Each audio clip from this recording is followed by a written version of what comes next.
Hey everyone, it's been a couple months now since I've made my last video, so I just want to make a video kind of just letting y'all know what I've been up to and how everything's been for these past almost 2 months now, and just keep y'all up to date with everything that's been going on. I haven't been able to video or record anything for a while because of just how busy I've been. I've been in that routine, so I'll let y'all know kind of like what I've been up to, and hope y'all enjoy it. So yeah, it's been almost 2 months now since I've moved into Flamingo Crossing, and I've been busy. Every week I'm getting close to 40 hours working, so that kind of impedes on like what I can do. So it's been a minute since I've been able to just, sit down and record stuff. And actually this week as I'm recording it, I've had 3 days off in a row. So I'm kind of enjoying it and taking that to kind of like capitalize on everything and being able to record and share that with my family and friends.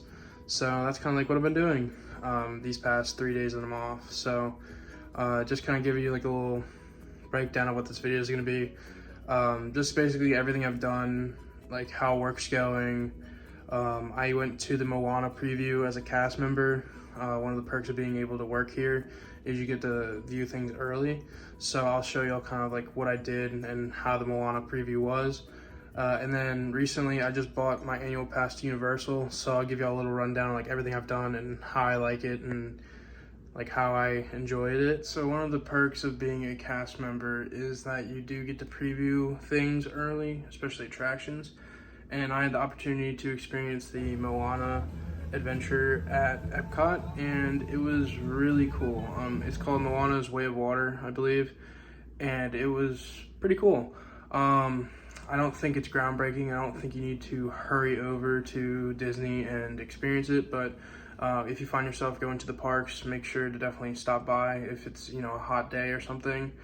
I'll put in a couple clips of my experience there, but overall, definitely just something you can pass by. It's not that like long, so you can really just walk in and walk out. It's definitely cool though. Bring your kids. I think they'll definitely enjoy it. Definitely bring like an extra pair of clothes for them or yourself, because there are opportunities to get wet if you want. But if you don't want to get drenched in water during the day, especially during like the colder months, there are like options or routes in that experience that you won't get wet or as wet. But it was really cool, educational. It talks about the water cycle, and so it's just a way to kind of like become environmentally aware while also having fun playing with the water. But it was cool. It was definitely a unique experience being able to experience that early ahead of time before people actually start seeing it in the public. So yeah, it was definitely interesting. I don't think though that it's like something that you need to hurry on your way to Epcot and experience. It's definitely something that could be passed on by people. It's not necessary to have a good time at Epcot, but if you think you would enjoy it, I highly recommend. And especially if you like Moana, I think it's awesome. So that's kind of my little review of it. Nothing too special, but definitely something that you could look forward to on your next trip. I was also fortunate enough to have my mom come down to Orlando and spend a couple days with her at the parks as well. Definitely missed her, so it was good to be able to see her and have fun at the parks and just kind of like tell her everything about my experience so far. Speaking about my experience so far, as I've gotten more accustomed to my job, I've started to, get more accustomed to everything, and it definitely, the shifts get a little bit easier because I just know more than I did when I first started. I'm more familiar with everything, where everything is, what to expect for a shift and all that, and overall it's just getting easier. I'm definitely considering, as I get more experience working there, to ask to become a trainer over there. So it would give me a little pay raise when I have training shifts, and just kind of bumps me up the ladder for like leadership wise. I've also been looking into possibly extending my program, or looking at going part-time or full-time over here at Magic Kingdom, or just in Disney in general, because I found out in order to do the Disney Aspire program, which is like they pay for your grad school or college while you work with them, I have to be a full-time or part-time for 45 to 90 days, I believe, before I can even apply for it. So I might just do that. The only dilemma to that is trying to find housing, because once I move out of the Disney College program, I no longer live in Flamingo. So there's kind of like that drawback. It's like, well, you know, I could, you know, go full-time and possibly get my grad school paid for, but I also would have to be paying for on top of going to school and going to work. You know, I have to pay for a full apartment, and it's a lot more expensive than Flamingo. So I'd have to look at into that, and just some options that I'm looking at. Extending my program, though, it's also a valuable insight to look into, because, you know, I get to live here a little bit longer. There's a possibility I also could get a different role, which would be awesome. Kind of just expand my network and all that. So I'm really trying to just decide on like what I want to do from here. As grad school is kind of like an idea that I'm thinking about doing, but I'm not necessarily sure that I want to yet. So there's a lot of factors to play. Prefacing on like the Disney Aspire program, it kind of leans into professional internships with the company. So if I were to go full-time, work a role for like 90 to 45 days, there's a possibility that I could also get a professional internship where I'd start working in areas like that pertains to my degree, which is accounting. So that's something I'm looking forward to, because I also want to start using my degree. So that's kind of like why I'm more inclined to do a professional internship going into the Disney Aspire program, so I can kind of like have some experiences that I'm gaining from, to, you know, kind of decide on whether or not, you know, a graduate degree is something that I would, you know, consider. Because if they're going to pay for it, that's awesome. There's nothing wrong with getting more higher education. And I think a graduate degree would be, you know, something that would just help me instead of hinder me at all, especially if I don't have to pay for it.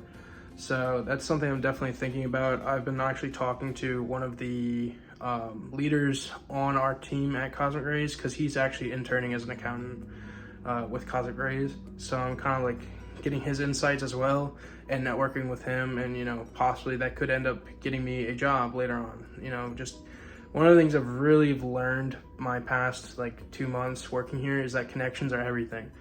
And you know, you could be just as qualified, but if you don't have the connections, you might not get that spot over someone that they know, you know. So I definitely have learned that connections are really important. I definitely knew that going into this, but the importance definitely got highlighted as I started working here. So definitely something I've had to focus on, and it's not too bad because you get to make friends along the way, and that's part of networking. So definitely taking advantage of meeting all these people. So moving on to the more exciting part of this video is that I just recently bought my annual pass to Universal, and it's been awesome. I've been there twice since recording this video, and it's just so different than Disney.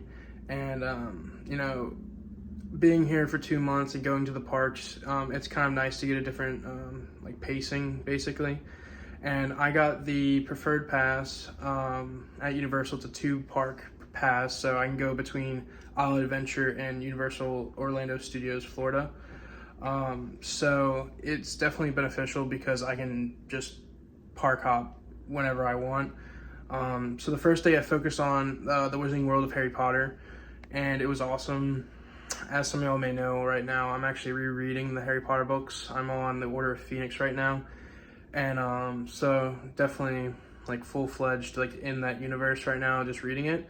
So to be able to like see the pages of the book come to life and the movies come to life, just like you feel like you were there in the Wizarding World.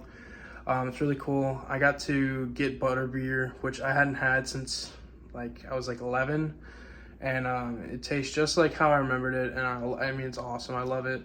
And just being able to be in that atmosphere, it was just so cool. And then you actually get to be able to take the Hogwarts Express to and from Diagon Alley and Hogsmeade/Hogwarts. It's really cool. And I'm able to do that because I have the 2-park hopper that comes with my annual pass. So it's definitely really cool to be able to just do that whenever I want. And the first day was really focused on Harry Potter and like the Wizarding World. But then I also rode a bunch of rides there, and I'm going to tell you all about it. So one of the perks of being an annual pass holder, at least the preferred annual pass, is that I get into the Universal parks early. So I woke up a little bit earlier and I got to the parks before they technically opened to the public.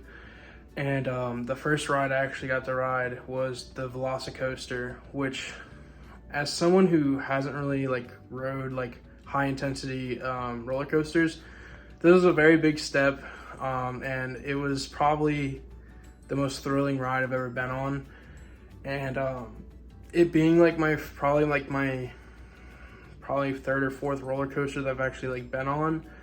I don't really count Disney roller coasters unless they're like, you know, Space Mountain or something like that. But it was intense. I felt like I was in the air upside down more than like half the ride. It was basically walk on too, since I got there early. I basically walked onto the ride. It's one of the busiest, most popular rides besides Hagrid's ride over in the Wizarding World of Harry Potter. And I basically walked on. And I'm telling you, it was such an intense ride. If you haven't seen anything on it, just look it up. I felt like I was out of my seat more than anything. It does flips, corkscrews. It was so intense, and I was kind of proud of myself for doing that because, again, as someone who doesn't really ride roller coasters, it was like definitely a big step.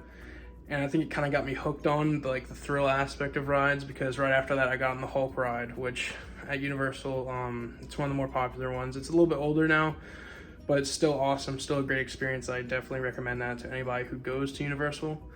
And it was just a killer ride.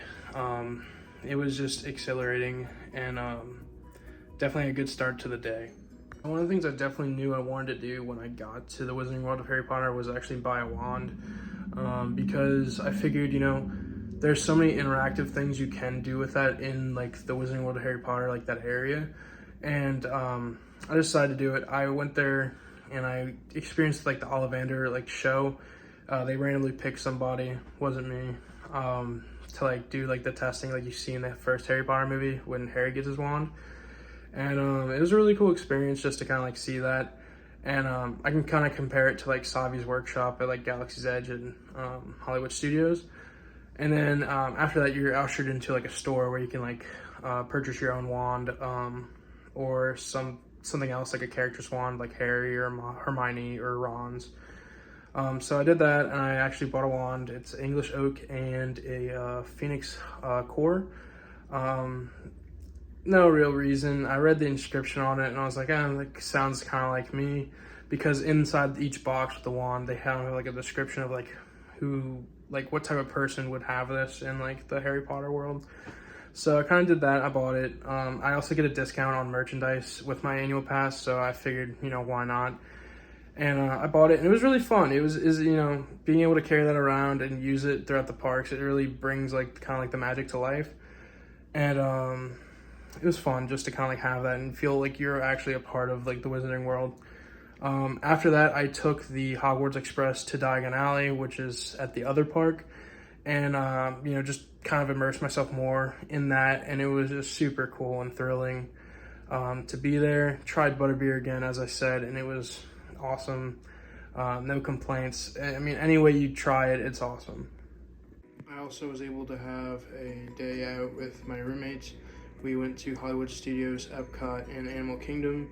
We were able to get Kieran to ride Rock and Roller Coaster for the first time, and also experience Galaxy's Edge for the first time. It was super fun, and we had a really good time. And we got to go to the UK Pavilion, which Kieran's from the UK, and we were able to try some of the things he drank when he was growing up. We tried the Strongbow cider, and it was really good. So I love cider, so it was definitely a good deal for me. We went to go eat in Epcot in the Mexico Pavilion, and it has really good food, and we were able to use our little discount that we had. And then we ended the day out at Hollywood Studios, and then came back to Flamingo Crossing, and we went to the community center and played some pool and some ping pong, and just kind of like chilled for the rest of the night. And then this morning I went to the Cast marketplace, which is a big sale on like tons of goods at the ESPN World Showcase, and they have really good discounts on stuff. I actually bought 2 lightsabers for $40, which is a steal, and just really cool. Just, you know, showing that they appreciate all the hard work we've been doing for the past couple of months. Overall, being like two months into my program, the biggest thing I've like had to like juggle with is just like my time management, because this is kind of like the first time in my life where I don't have school to like really like take a big chunk of like my time. So that time that I used to spend studying or doing homework and all that, it's just kind of like blank space, like blank canvas. And I've really had to learn how to balance what I want to do while I'm here living in Orlando versus like what I have to do, like running errands, doing laundry, going to work and all that. So it's been definitely different, and like a different balance that I've had to find. And I'm slowly and surely getting that balance. And, you know, learning, you know, how to not overdo myself, you know, like don't go to the parks all day right before your shift starts, because you just know you're going to drain yourself and going to be miserable during the shift. Just kind of like learning like how to function and, you know, have a healthy work-life balance. Definitely something I've had to learn, and I'm slowly starting to get there. And I just know as I continue going down, you know, life, it's just going to get a little bit more difficult with, you know, more things to juggle with that kind of balance. So I'm definitely starting to get the hang of it right now, but, you know, who knows if that's going to be the same. I'm going to be saying the same thing, you know, a month into this. So it's definitely a learning experience, and I think that's like one of the biggest things to take out of this program is just learning how to manage your time and get everything you want to get done.